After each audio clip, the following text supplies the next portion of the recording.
10 de la mañana con 36 minutos, 10 con 36. Les cuento que cada vez los cielos más oscuros, se viene chubascos en la ciudad de Punta Arenas. En estos momentos hay 2 grados en la ciudad capital con -4 de sensación térmica, -1 en Natales con sensación similar, -1 también, lo mismo en Torres del Paine con -2, 2 grados en Porvenir y 2 en Cabo de Hornos con cielos nublados. Así está el clima a esta hora en la Patagonia chilena, cuando son las 10:37 en Magallanes, 9:37 en el resto del país.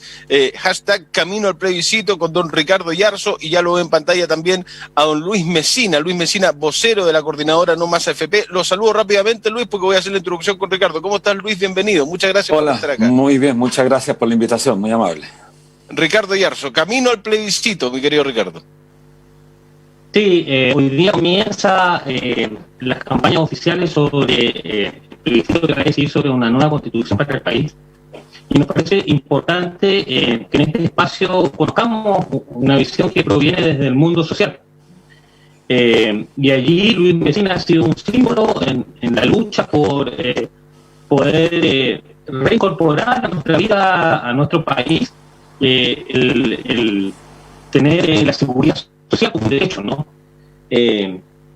Esto sin duda va a ser una discusión también fundamental de lo que se viene en la nueva Constitución, y por tanto es importante para la gente que nos escucha y para todos quienes están conectados a esto, poder un poco entender de qué se trata esta seguridad social y este derecho que debiésemos tener todos. Así que va a interesante la conversación hoy día, y después esperemos poder abordar distintos aristas de este tema. Luis, partamos, te cedo la palabra respecto, además hoy día comienza el proceso de propaganda en todos los medios, en las redes sociales, menos en la televisión abierta, que parte 30 días antes del plebiscito. ¿Qué te dice a 60 días de llegar a ese plebiscito y con tantas cosas en términos previsionales y con el No Más AFP también puesto ahí sobre la mesa, que va a ser un tema que se va a tener que discutir también en este nuevo proceso? Te cedo la palabra, Luis. Tu micrófono, está muteado tu micrófono para que lo actives. Sí. Ahí sí. Bueno, muchas gracias por la invitación, Ricardo, Mauricio. Muy importante poder conversar a través de este medio con la gente de la zona austral, que es tremendamente importante en este desafío. Nosotros tenemos una coordinadora muy importante, así que aprovecho de saludarlos a todos y a todas en esta ocasión. Bueno, es re importante el tema que se abre hoy día, aunque no sé si va a tener la relevancia que uno esperara que hoy día formalmente empiece la campaña, porque esto va a depender de muchas circunstancias. Estamos confinados en nuestros hogares en la gran mayoría del territorio nacional. Además, estamos enfrentando una crisis económica muy fuerte, cuyas dimensiones aún no pueden ser evaluadas en su real dimensión. Y estamos también frente a un gobierno absolutamente incompetente para abordar la política pública que tanto se requiere en estos momentos difíciles y complejos, porque hay que tener presente que esta crisis quizás nunca la habíamos... Se dan muchas paradojas. Mira, la dimensión de esta crisis quizás nunca la hemos tenido en la historia. No es comparable a la del 82, que fue brutal. Tuvimos casi un 33% de desempleo con trabajadores en el PEN, en el POC. Era prácticamente la esclavitud del mundo del trabajo. Y teníamos además una represión brutal en esa época. Pero creo que esta dimensión de esta crisis, que aparentemente no es tan represiva como la época, pero creo las consecuencias que puede generar son mucho más grandes. Y al mismo tiempo, esta es la paradoja, estamos enfrentados por vez primera a un hecho inédito en la política, que es esa posibilidad que tenemos de reescribir o de escribir una nueva carta fundamental, digo yo, de manera condicional. Lo planteo la oración en términos condicionales o potenciales, con la posibilidad que seamos los actores reales del movimiento social quienes la escribamos. Y eso es absolutamente desafiante, es importantísimo, a diferencia de lo que señalan muchos políticos profesionales en este país. Creo que nosotros, cuando digo nosotros, creo representar un alto porcentaje del país, desde Arica a Magallanes, pedíamos asamblea constituyente. Se nos escamoteó, ¿y qué nos dieron? Convención constitucional, que es una forma mañosa de querer transformar esa demanda en una suerte de propuesta democrática, pero regulada sobre la base de quienes ostentan el poder. Pero eso está por verse, porque la ciudadanía, que fue la que corrió el cerco antes del día 15 de noviembre, fecha en la que se llega a ese acuerdo en el Congreso Nacional, nadie habría pensado que estábamos cerca de poder modificar la Constitución pinochetista. Bueno, hoy día estamos en ese escenario, entramos en tierra derecha, y es tremendamente relevante para nuestro movimiento, que viene, la coordinadora existe hace 8 años, pero el 24 de julio, el domingo 24 de julio del año 2016, salimos a las calles en todo el país, demandando la restitución de la seguridad social y acabar con este sistema fracasado, con este engendro de seguridad social que no tiene nada de seguridad social, acabar con este sistema de capitalización individual con el objeto de que tengamos la posibilidad, los chilenos, las chilenas y los habitantes de este territorio, de vivir un poco más digno. Creo que la dignidad, que fue una de las palabras que surgió a partir del estallido social, de la revuelta del día 18 de octubre, es lo que se ha instalado en el país. Y creo que es menester ahora, y ese es el gran problema. La pregunta tuya es muy importante, Mauricio. ¿De qué depende? Pues depende del rol que juegue cada hombre, cada mujer en todo el territorio, porque tenemos cosas en común, pero también tenemos divergencias.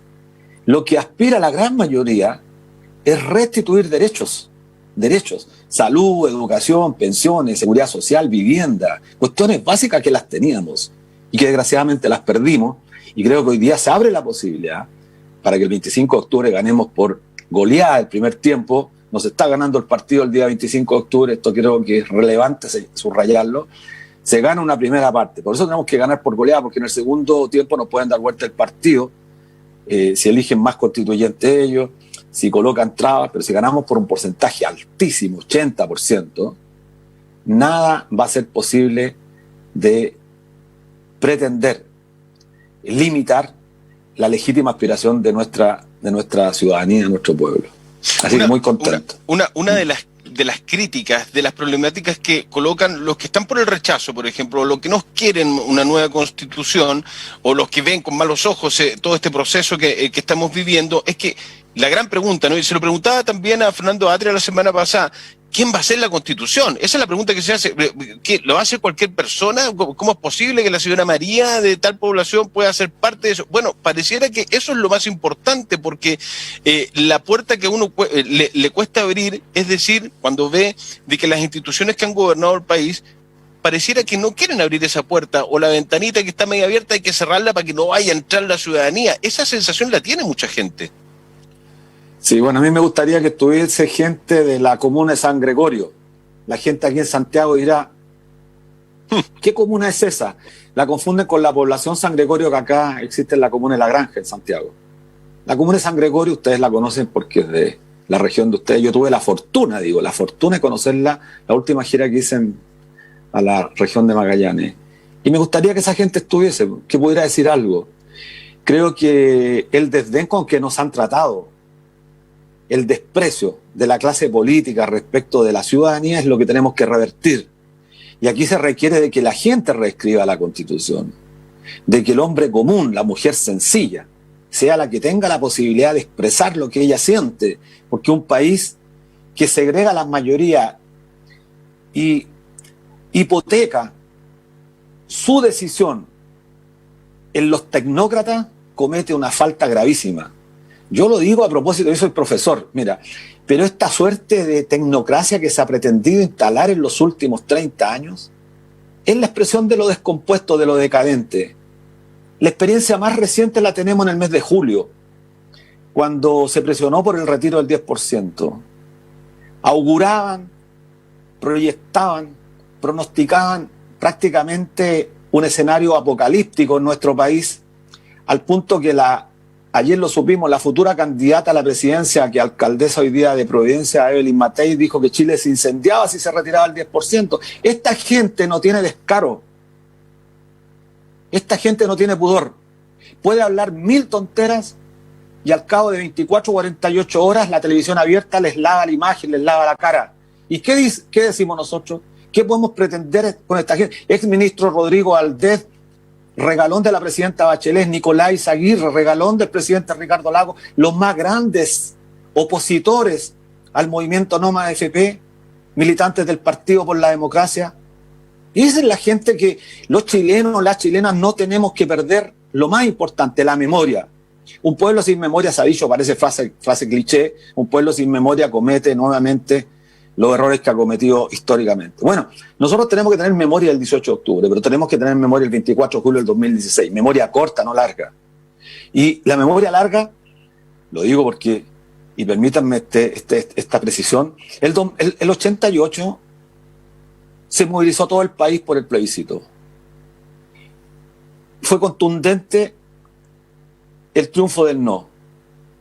La gente celebró. Yo al otro día, la gente quería marchar a la Moneda. Ganó el no, pero al fin de cuentas ganó la política del sí. Ganó el no en las urnas, pero la política que ganó fue la del sí, porque se profundizaron las privatizaciones, no se acabó con la ISAPRE, no se acabó con la AFP, no se modificó el Código del Trabajo que herencia el plan laboral del año 79, que ha limitado la negociación colectiva a la empresa. Es decir, todos aquellos derechos, no estoy hablando de categorías máximas, estoy hablando de los derechos fundamentales, no fueron recibidos, no fueron satisfechos. Y por lo tanto hoy día estamos frente a un escenario que se podría repetir y por lo tanto hay que estar alerta. Entonces esta gente que nos dijo, se desploma Chile si se retira el 10%, algunos de ustedes lo han escuchado, hasta Alamán, Andrés Alamán, hoy día ministro de Defensa, auguraba y presagiaba lo más trágico para nuestro país. Bueno, se fue ministro y además con una desfachatez, al otro día como el presidente de las AFP, Fernando Larraín, que tiene cobertura en todos los medios. Eso es lo que irrita a la población y que la población no se puede expresar y por eso tenemos que hacer esfuerzos porque el movimiento social, con sus organizaciones, sea además quien garantice que esto va a ser un proceso transparente y no nos va a ser nuevamente escamoteado por los de siempre, por los partidos que tienen una ponderación, una validación de la ciudadanía que está alrededor del 3 o 4%. Yo no soy antipartido, ojo, quiero dejarlo claro. Los partidos son necesarios en la política, pero estos partidos tienen que cambiar radicalmente, los políticos tienen que cambiar y si no cambian la gente les va a pasar por encima. Ricardo.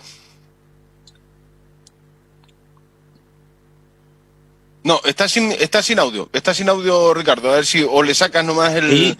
Ahí te escuchamos, sí, perfecto. ¿No? Dale, Ricardo. Entiendo que hay una pequeña interferencia, pero... Ahí está perfecto. Ok.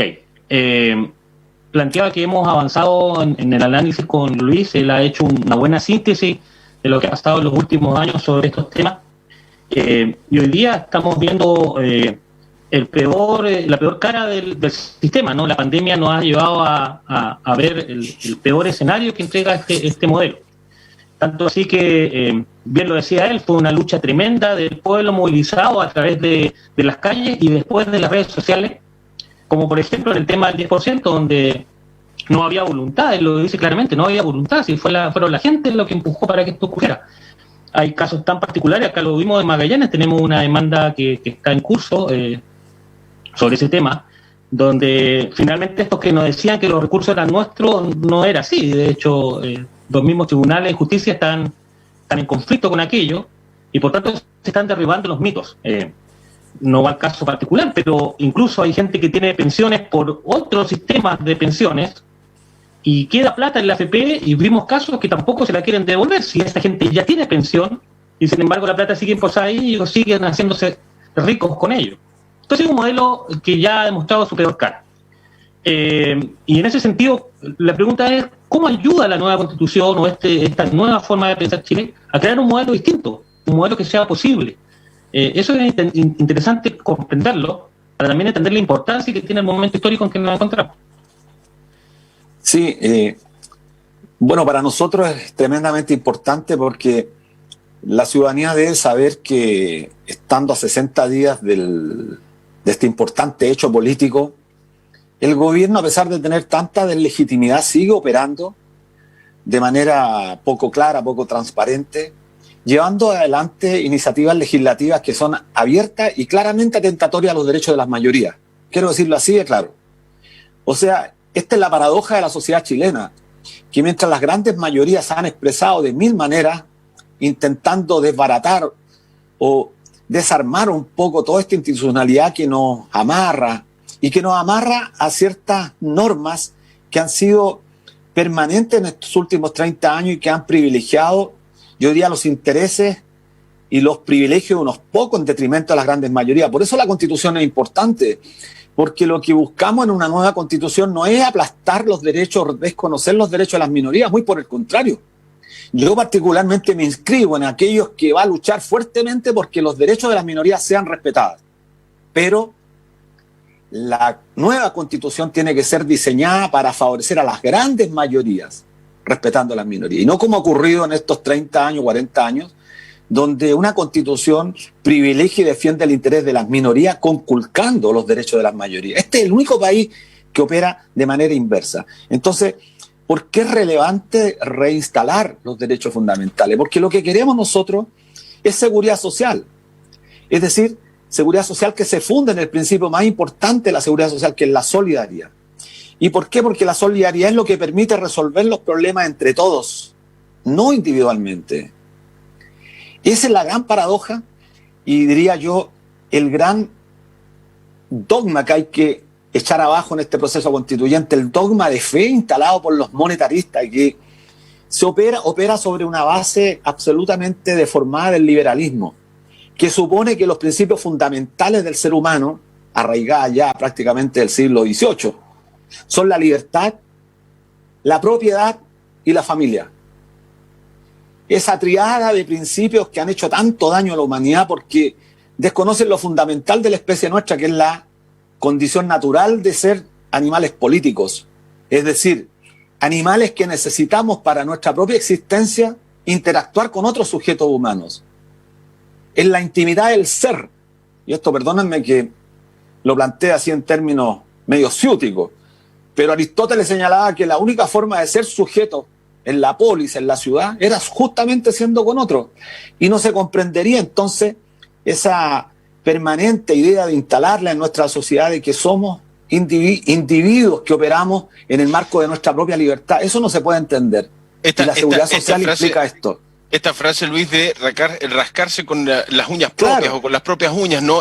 Bueno, mientras nos han educado así, porque nosotros somos de la generación un poco más joven, ¿no? Pero un poquito nomás, Luis, donde tienes que estudiar y sacarte la mugre o la cresta para poder ser alguien en la vida y sin mirar al prójimo. Eres tú y tu circunstancia, y si tú eres capaz de hacerlo, vas a poder lograrlo. Pero esta cuestión de que puede ser entendido como trabajo en equipo, preocuparse del prójimo, el que lo podamos hacer en comunidad o en masa, esa cuestión se fue perdiendo hace mucho rato. La tuvimos en algún momento, pero estas generaciones de hoy en día no lo ven así, no nos han educado así. Entonces, por eso es tan complejo poder entenderlo, que se apunta hacia allá. Pero mira, qué buena observación, porque devela un poco la decadencia en la cual nos encontramos, justamente por aquellos que pretendieron inculcar un valor, o sea, yo diría, destrozar un valor que es la solidaridad y anteponerlo a un antivalor que es el individualismo. El individualismo no es un valor, es una característica propia del individuo y nosotros queremos sujetos con plenos derechos. Mira, es tan importante esto que señalas tú, porque ¿cómo se puede expresar la decadencia? En estos 3 o 4 días últimos, uno independiente que se quiera sustraer a la presión de la televisión abierta, hay cosas de las cuales tú no te puedes sustraer. El asesinato de la mujer carabinero de 20 años. Es una noticia permanente, están todos los matinales. Pero hace poco teníamos el incidente del joven muchacho Calderón Argandoña. Un tema del cual tú no te puedes sustraer. ¿Pero qué devela? El análisis frívolo, un tanto morbo de la televisión abierta. Ese muchacho que es víctima de un proceso cultural del exitismo desenfrenado, de la competencia desenfrenada, es propia de lo que estamos viviendo. Un muchacho de 20 y tantos años con un departamento que creo ninguno de los que está acá lo podríamos comprar, con autos Camaro, con revólveres, con armamento. Y ese es el nuevo sujeto que ha construido esta concepción extremadamente monetarista que supone que somos animales de consumo y no animales políticos, que queremos justamente tener un componente fundamental que es la ética. Y por eso, perdónenme la referencia a Aristóteles, porque Aristóteles entendía la política junto con la ética, eran lo mismo para él. Y escribió mucho sobre este particular. Y no se puede ser político si el sujeto no está investido una condición ética que le es propia en términos de buscar ese deber ser.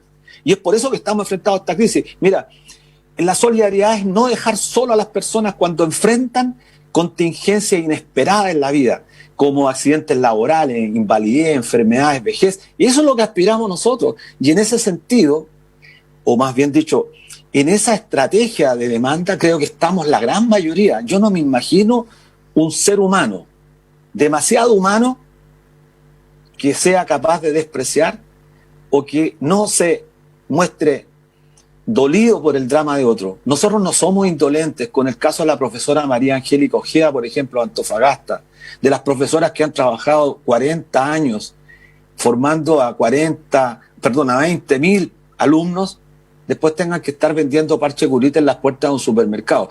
Los que nos conmovemos con ese drama somos humanos. Los que tienen una respuesta para esa persona respecto a que, pero pucha, la profesora, ¿por qué no ahorró más?, son los que están capturados por el dogma del monetarismo, por el dogma perverso que ha hecho posible que nuestro ahorro previsional, nuestra humanidad, nuestra vida, esté dispuesta para inyectar capital todos los meses al mercado financiero, al mercado de capitales. Eso es lo que hay que derribar, y eso solamente lo podemos hacer con la discusión, con la deliberación, con la politización de la gente común, del hombre común, de la mujer común, del hombre sencillo. Creo que lo demás es seguir repitiendo una fórmula de endosar y traspasar nuestra responsabilidad a los políticos profesionales, que no lo van a hacer. Y creo que, bueno, más adelante podemos referirnos un poco al tema de las pensiones y particularmente Punta Arenas. Sí, nos quedan escasos minutos. A propósito de filosofía, Okay, esto de ética y política es como razón y fe, a esos extremos. No quiero profundizar, pero hacer esa analogía podría... No, pero por favor. Además, acá tenemos bloques de filosofía en la semana y del origen de las cosas y todo lo demás, así que muy interesante. Ricardo. Sí, está muy interesante la conversación porque nos ha llevado a lo más profundo de qué está pasando en la sociedad, ¿no? Esta visión individualista que nos ha hecho tanto daño. Pero por el tiempo también es bueno saber sobre el sistema de previsión, pero también sobre lo que representa esta visión distinta de cómo atendemos nuestra etapa más anciana, donde vamos a llegar todos, donde hoy día están nuestros abuelos. Y también está muy ligado con lo que dijo, esto de la comunidad, de ser solidario, de los jóvenes con los más viejos, de los sanos con los enfermos. Una nueva forma de mirar las cosas. Sí, mira, yo aprovecho el tiempo. Sí, capitalización individual es mantener las AFP. Por lo tanto, la solidaridad es contraria a la capitalización individual y tenemos que seguir insistiendo en no dejar solo a nuestros compatriotas, a quienes vivimos en el territorio, porque ¿cuál es la importancia de nuestra propuesta? Nuestra propuesta pretende justamente restituir la seguridad social, entendiendo que esta debe ser solidaria. Y eso supone, para quienes nos escuchan, que la solidaridad no es solamente entre jóvenes a viejos, que es fundamental, es también entre los hombres que les reconocen a las mujeres el aporte mayor que hacen a la sociedad, especialmente con el trabajo no remunerado, con el trabajo cuidado. Y también es aquellos trabajadores que estamos sanos respecto a aquellos trabajadores que están enfermos, porque algunos sufren accidentes laborales o se invalidan. Entonces hay solidaridad. Y la más importante, creo, o dentro de las tres, la cuarta, es aquellos que hemos tenido la fortuna de tener empleo y de tener un salario un poco más alto que el promedio. Dedicamos una fracción de nuestra humanidad para asistir al menos afortunado. Yo siempre pongo el ejemplo en todas las en los paneles que participo y partí colocándolo a partir de una experiencia que tuve en la plaza de Puerto de Punta Arenas. En la mañana me levanté muy temprano, hace 3 años atrás, y fui a la plaza a ver el indio que todos pasamos por ahí cruzando, tenía una entrevista de televisión ahí en la plaza. Muy temprano, 8 de la mañana. Hacía un frío de los que tú recién señalabas. Y había un señor limpiando la plaza con estas hojas grandes. Me acerqué a conversar con él, 75 años. Nunca se me va a olvidar.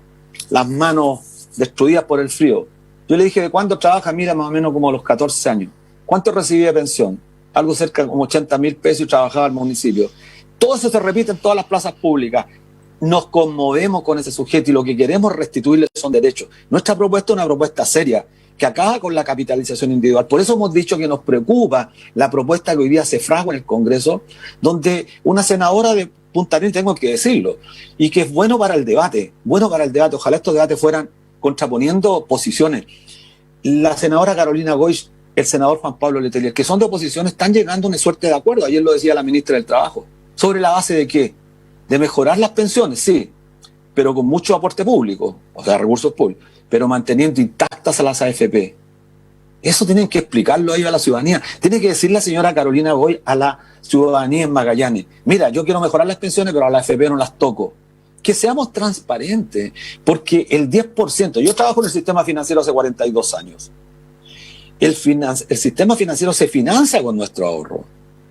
Y es prudente entonces que en este proceso constitucional que estamos ya entrando en tierra derecha, este debate sea el de fondo. Queremos seguridad social, como tienen todos los países de Europa, todos. Estados Unidos, Canadá, Japón, Brasil, Argentina, Uruguay, todos tienen seguridad social.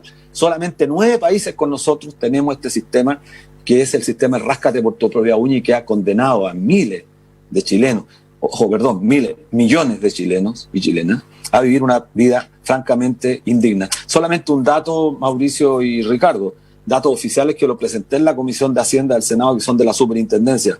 Hoy día habían 10.950.000 personas afiliadas al sistema, 10.950.000. El 95,6%, que se escuche bien, 95,6% de las personas tiene menos de 50 millones, va a aspirar a una pensión promedio de 220.000 para abajo. El ingreso mínimo es 320.500, es decir, un tercio menos que el ingreso mínimo. En México existen las AFORES, que es el símil de las AFP. ¿Cuánto es la pensión mínima en México? Un ingreso mínimo. Es lo que aspira a nuestra propuesta, es decir, a partir de ahí, garantizar pensión universal para todas y todos los seres humanos que viven en nuestro país, a partir de ahí ir subiendo sobre la base de la mayor contribución. No aspiramos a nada ajeno, y creo que debemos insistir en que este proceso toque los temas de fondo que son la seguridad social. Si no, ¿para qué? Como decía, rezaba el lema de los muchachos y de los que se movilizaron en todo el país. Si esta rebelión no tiene sentido, entonces ¿para qué fue? Fue justamente para cambiar las cosas. Luis Mesina, vocero de la coordinadora No Más FP. Luis, un gustazo que nos hayas acompañado. Ojalá no sea la última vez, que sea la primera de varias, así que te dejamos invitado. Yo sé que tienes un montón de invitaciones. Yo sé que no depende de ti. Mauricio y Ricardo, no depende de mí, depende de ustedes. Si ustedes nos invitan, todos los días podríamos estar con ustedes, sí, porque es sumamente interesante. Yo quedo completamente dispuesto a trabajar, a discutir con ustedes, porque creo que tenemos que generar debates, y ojalá debates, yo ayer lo decía en otro programa, ojalá debates donde tengamos contrapuntos, que podamos estar personas que pensamos distinto, porque creo que ya basta de uniformar. Uniformar es propio de los uniformes, de los militares, de la Fuerza Armada. Ellos tienen verticalidad del mando. Nosotros queremos unidad, que no es lo mismo que uniformidad. Queremos unidad en la diversidad, pero queremos también tener ciertas garantías establecidas por la sociedad. Es decir, que ciertos derechos estén garantizados por el Estado no es posible. Termino señalando una sola cosa, Ricardo y Mauricio. Mire, el ataque ha sido tan fuerte a los derechos en Chile que yo en varias partes lo he señalado. A nosotros nos quieren llevar antes de la Revolución Francesa. La Revolución Francesa fue un logro gigantesco para la humanidad, para la civilización. Logramos establecer los derechos del hombre y de la mujer. Esta gente que ha sido tan perversa en mantener este modelo monetarista, pretende quitarnos lo más importante, que es la solidaridad, la política que la hacemos de manera conjunta, y a eso tenemos que oponernos, y creo participar con mucha fuerza este 25, así que a llamar a la gente a que el 25 se la juegue, se levante, apruebe, para que ganemos por paliza. Luis, muchas gracias, ¿eh? Un gusto, muchas gracias, Ricardo. Ricardo, Mauricio. Un gusto. Nos vemos el otro miércoles. Muchas gracias, muy interesante la conversación con Luis. Gracias. Chao, Ricardo. Chao, Luis. Pausa, ya venimos. Chao. ¿Cómo podemos cuidarnos del coronavirus? Lávate frecuentemente las manos.